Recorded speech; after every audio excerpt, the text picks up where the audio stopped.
ସେଇଟା ଅଛି। राखी पूर्णिमा उपलक्षे किछि दिन पूर्व प्रस्तुति आरंभ हो जाए। गोटे बड़ आकृतिर मंच भली प्रस्तुत हुए स्थान। यह मंच तलू उपरकू 3 ରୁ 5 फुट पर्यंत उच्चता विशिष्ट मंच को लंबा जाए। चिकिटा माटी द्वारा प्रस्तुति होई ऊपर भागरे विभिन्न घास गछ पत्र रखी प्रस्तुति करा जाए स्वतंत्र मंच। यही मंच उपर दे डिया मारती प्रतियोगी। माटी और बाली रे निर्मित 5 फुट रु 6 फुट उच्चता विशिष्ट गम्हा कुदा उपरे डेई यही खेल खेली युवक माने खुशी मनाई थांती। मंच ठारू किछि दूर रे टंगा जाए आकर्षणीय सामग्री। जो प्रतियोगी टंगा जाइथिबा सामग्री को छुई देउथिले सेही सामग्रीटी तार होइथाय। बिस्कुट पैकेट ठारू आरंभ करी सुना मुदी पर्यंत पांती प्रतियोगी। पिला ठारू आरंभ करी वयस्का पर्यंत समस्ते एथिरे अंशग्रहण करती। राखी पूर्णिमा दिवस रे संध्यारे आयोजित हुए यही खेल। मंचर किछि दूर रे दुई पार्श्वरे बड़ बड़ खुंट द्वारा दौड़ी मध्यरे टंगा जाए विभिन्न सामग्री।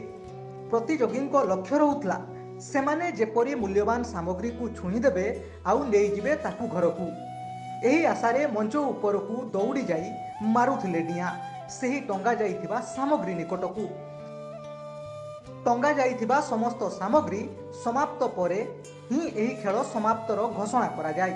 एही खेल साधारणतः साही साही मध्यरे प्रतियोगिता आकार रे आयोजित हुए। दक्षिण ओडिशा रे एबे मध्य विभिन्न स्वाद मध्यरे गम्हा डिया खेल अनुष्ठित होउची। आधुनिकतार स्पर्श रे अनेक पारंपरिक लोक संस्कृति दिनकू दिन लोप पाइबाकू बसिलाणी। हेले आजिर नूतन जुगर युवपीढ़ी निकटरे आउ समय नाही।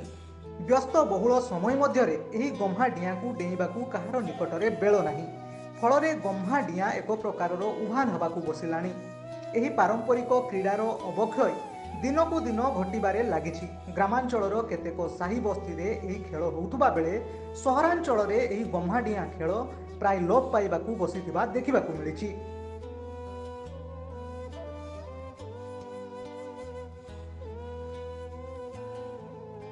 काँ भाँ स्थान रे एही प्रतियोगिता होई केतेक निर्दिष्ट वर्गों ठारे सीमित रहुछि।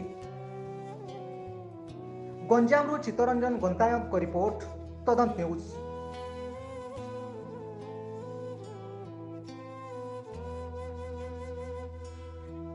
एभली अधिक खबर जानिया पे आम चैनल को सब्सक्राइब लाइक एवं शेयर करूँ।